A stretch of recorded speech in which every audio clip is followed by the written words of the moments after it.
Fellow Africans, by personal research, I discovered that a man's outlook and behavior cannot be separated from the state of his mindset. In other words, as a man thinks, so also is his behavior and outlook on life. This indicates that the present state of our continent is a clear evidence of our mindset.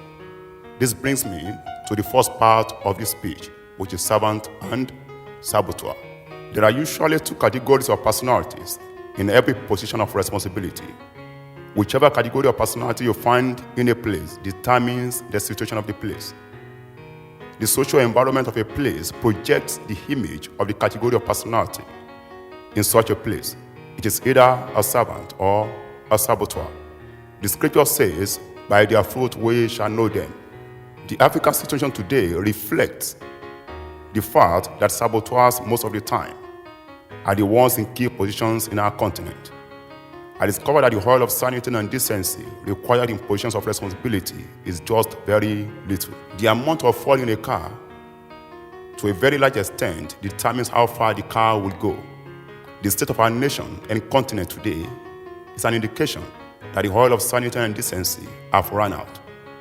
Nigeria's independence is barely 52 years, and the situation of the country has gone so bad that the frustration and hopelessness of it is obvious in the lives of majority of Nigerians. Almost 25 years after the departure of the colonial masters, the situation of things are getting worse by the day, despite the discovery of crude oil and other resources that are generating billions of dollars for the nation. The more our income, the more poverty and suffering are on the increase because of saboteurs that presented themselves to be servants. Most ordinary Nigerians would have preferred the colonial masters continue to rule us so long as they have abolished the slave trade. After all, the colonial masters would not want them to go hungry because productivity requires physical power. In addition, a hungry man is an angry man that can easily revolt against their authority. The colonial masters will provide good roads because they wouldn't want to die by road accident. They would not want the breakdown of power supply and maintain the street light so that they can walk freely at night. They will see critically to the environmental and industrial pollution in order to avoid health breakdown. They will develop the sporting sector so that they can win many trophies. The colonial masters will make sure that they cater for the oil-producing region as they will consider the security of their staff during exploration, and the issue of kidnapping of their staff may not even come up at all. Finally, they would like to avoid international criticism and possible conspiracy by the people they are governing.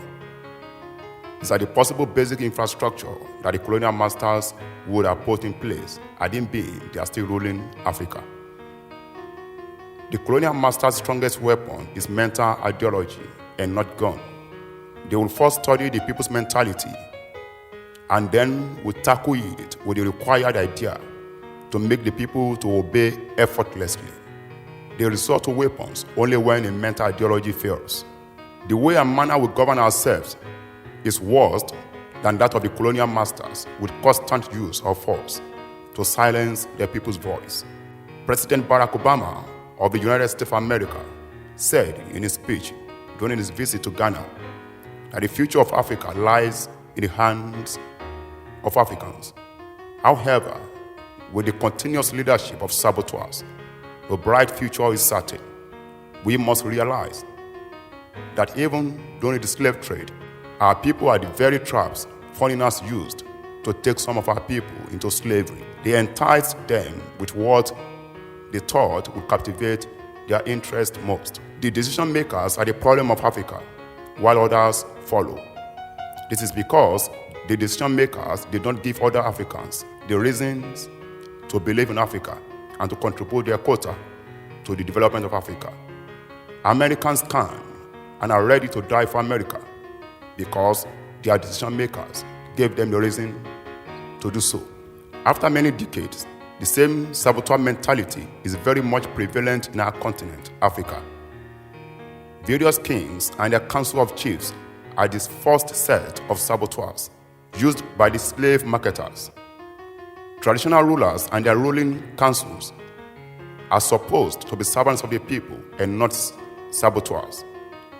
Let us now come to the 21st century point of view in assessing the modern system of governance, as in the president, governors, local government, chairmen, and so on.